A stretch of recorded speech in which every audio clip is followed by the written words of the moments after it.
Hi, and welcome to the Margaret E. Heggan Free Public Library. I'm Miss Jennifer, and today for Book Bites, we'll be celebrating the Korean New Year, the Year of the Tiger, with a bite of When You Trap a Tiger by Tae Keller.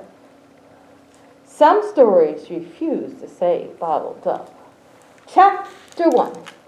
I can turn invisible. It's a superpower, or at least a secret power.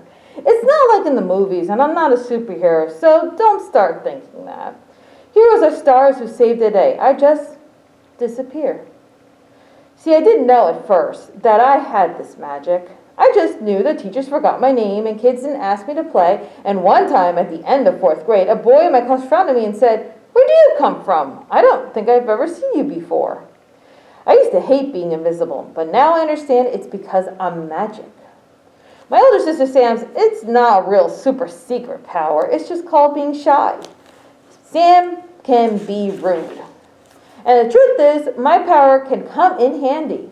Like when Mom and Sam fight, like right now.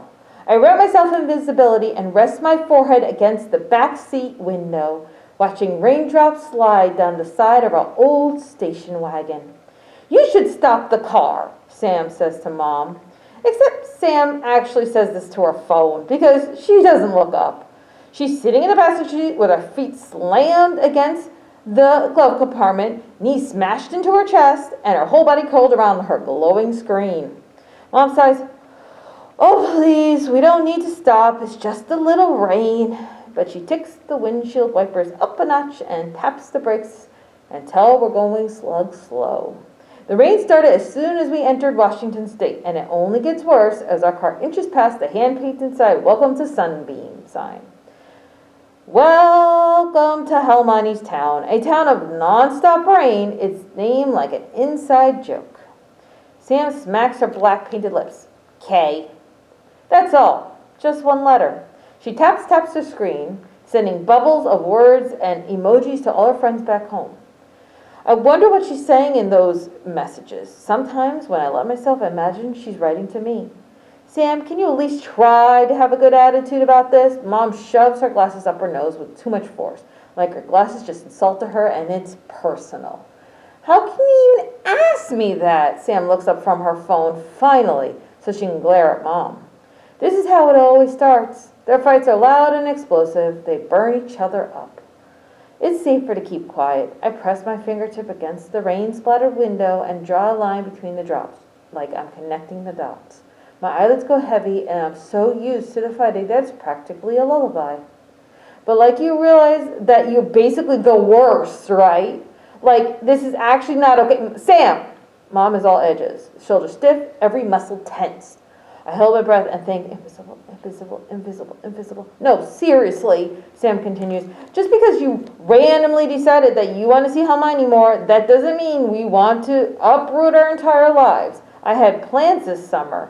Not that you care. You didn't even give us fair warning." Sam's not wrong. Mom told us only 2 weeks ago that we were leaving California for good. And I'll miss it too. I'm going to miss my school and the sunshine and the sandy beach, so different from the rocky coast of Sunbeam. I'm just trying not to think about it.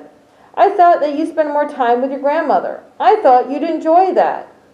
Mom's tone is clipped. The rain has gotten heavier and it sucks up her focus. Her fingers white-knuckle the steering wheel. None of us like the idea of driving in this weather, not after Dad died. I concentrate on the steering wheel and squint a little, sending safety vibes with my mind like Hermione taught me.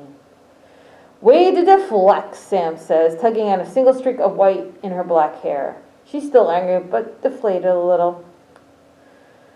"I do enjoy spending time in Hermione, just not here. I don't want to be here.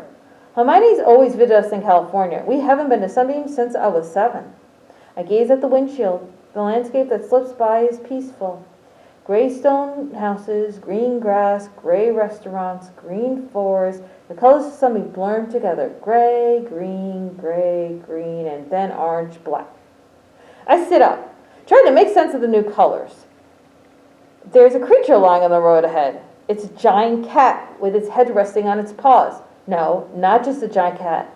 A tiger. The tiger lifts his head as we approach. It must have escaped from a zoo or some circus or something. And it must be hurt. Why else would it be lying out here in the rain? I think the kind of fear twisted my stomach, making me car sick. But it doesn't matter. If an animal's hurt, we have to do something. Mom, I interrupt the fight, scooting forward. I think there's... Now a little closer. The tiger does look hurt. It yawns, revealing sharp, 2 white teeth. And then stands one claw, one paw, one leg at a time. Girls, Mom says, voice tense, tired. Her annoyance with Sam rarely bleeds into me, but after driving for 8 hours, Mom can't contain it. Both of you, please, I need to focus on driving for a moment. I bite the inside of my cheek. This doesn't make sense. Mom must notice the giant cat, but maybe she's too distracted by Sam. Mom, I murmur, waiting for her to hit the brakes. She doesn't. Sometimes the problem with invisibility is that it takes a little while to wear off. It takes a little while for people to see me and hear me and listen. Listen, this isn't like any tiger I've seen in a zoo. It's huge, as big as our car. The orange in its coat glows, and the black is as dark as moonless night. This tiger belongs to one of my many stories. I lean forward until the seatbelt slices into my skin. Somehow, Sam and Mom continue to bicker, but their words become a low hum because I'm only focused on the tiger. It lifts its enormous head, and it looks at me. It sees me. Wow. I wonder what's going to happen. Is that car going to hit the tiger? Does that tiger see her when she's invisible to everyone else?